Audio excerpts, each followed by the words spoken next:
How can I help you? Yes, my name is Kenneth, and I was looking at your website. And are you there? Yeah, go ahead. Okay, sorry about that.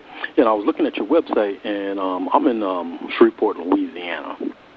And for the past year, me and my wife have been going through some stuff with Shreveport Police Department and CPS. And I was looking at some of the videos, and a lot of that conduct that I seen on the videos went on with us. But we've been pretty much fighting them on our own. And one case thrown out. And the DA put another charge against us saying we were interfering with police officers or officers of the law. And we went to an arraignment, and the judge won't let us defend ourselves. He's telling us we need a court-appointed attorney. And we told him we really didn't need him, but he said we have to. So we're going to see that attorney. And we talked to him just before to determine whether they wanted to try it or what.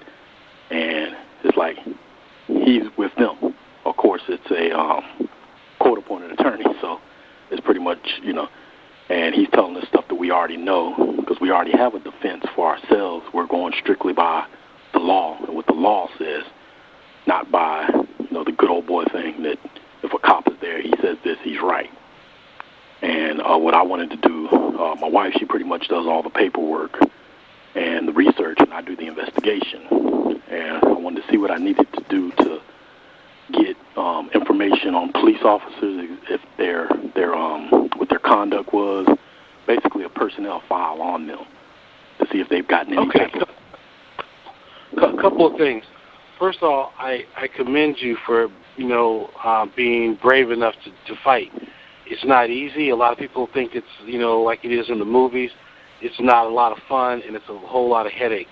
But if you're able to fight, good for you, and I'm happy to give you some information.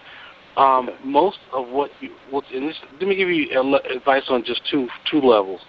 The first one has to do with this issue with your attorney, working for the other side. I have personally experienced that, and there's nothing more painful than to find out that somebody you had all your confidence in was actually undermining your position. And they do it without any sort of conscience, man. It's just what they do. So we realize that, and we know that, but it's like I'm saying, it's the good old boy system. We already have our strategy ready, but we want to see what his defense is going to be because it's that system. I guess judges feel like if you're not a lawyer, you haven't been to law school, you don't know what the law is. And I guess it's that thing he's saying, well, I don't want to give you guys a chance if you don't win to appeal or anything else. But we pretty much got everything down. There's just a couple of things that I just need from looking at your website. It sounds like you're knowledgeable about a few things that I want to investigate. Actually, I'm going to give you two pieces of advice. Let me just come back to it real quick. What I was getting to is this.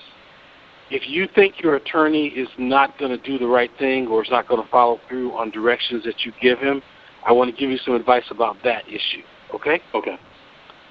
All right.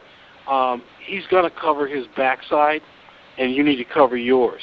So anything you want him to do, you need to put it in writing, and you need to keep copies of whatever responses that he gives you.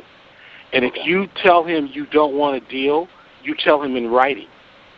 Because I'm telling you, the attorneys on your side are worse than the ones across the aisle sometimes. So if you don't have it in writing, he'll deny it. He'll say you accepted the deal. He'll maybe ask you to sign something that's not really what you think it is. So I'm telling you, just document everything and be prepared to fight him.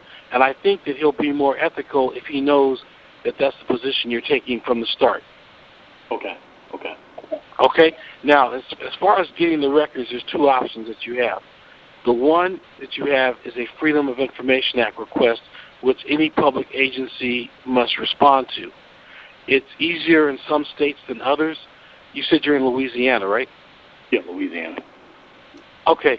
I'm in Florida, and Florida has a fairly extensive open records law. I'm not certain of the law in Louisiana, but if you go on our services page, you'll see something at the middle, about the middle bottom of the page that says it's a FOIA request generator. If you type in your information, it'll present a letter that you can copy and send directly to any public agency requesting records that you want. Okay. Okay? And if they deny your records request, more often than not, there's a way to appeal it. So have an appeals letter ready that says, I wish to appeal this. Sometimes they make you appeal it to the Attorney General within the state. Other times they'll make you appeal it to some board or commission or other body that oversees the request. But just be prepared to fight it. And there'll be some impartial or reasonably impartial third party who will make a decision on whether you're entitled to the records. Now, having said that, even if they deny your FOIA request, you can get anything with a subpoena. But the defense attorneys are notoriously lazy. They don't want to, write a subpoena request to the court. And if they don't write it, you won't get it. So you're entitled to anything that you think you need to defend yourself, including the officer's personnel files, other things that you may need related to police transcripts, records, recordings that the officers made, internal communications, previous complaints about these officers, whatever you think is relevant to your case, you're supposed to be able to get that through a subpoena, and you have to put the pressure on your lawyer to make sure he gets you the things that you want. And again, that goes to documentation. You send him a list of what you think should be subpoenaed. And if he wants to take something off the list, make him tell you why. Okay. Now, the other thing I'll tell you... I understand what you're saying about that, but this particular lawyer, we do not trust him because he's a public defender, and he's already showed you, so we want to meet with him just to see what his strategy is going to do, and I just don't want to give him too much. I'm not saying, hold on. I'm not saying you shouldn't do that. I'm just telling you what to do in case. So let me do one more thing, then I have to go. The last thing I want to say is that if you decide you're in Louisiana, it's a one-party consent state. When you're on the phone with somebody, you can record legally without worry. And we have a little thing on the same page on our services page. You can go check to see the recording laws in your state, and if what I'm telling you is correct, then you should, do what you think you need to do. But my point is, it's better to have a detailed and authentic record of what somebody said, and I do that in a recording. All of our calls are recorded. So with that said, here's the deal. The last thing I want to say. If you want to report what the police did, that's where we can help you. If you want to investigate it, we can help you. But you have to fill out a complaint form through our website. Once you do that, we'll take a look at your complaint, and if we can assist you further, we'll be happy to help you. Okay. Appreciate you, man. Okay, man. You take care, and good luck with your case. All right. Thanks. Bye-bye. Okay.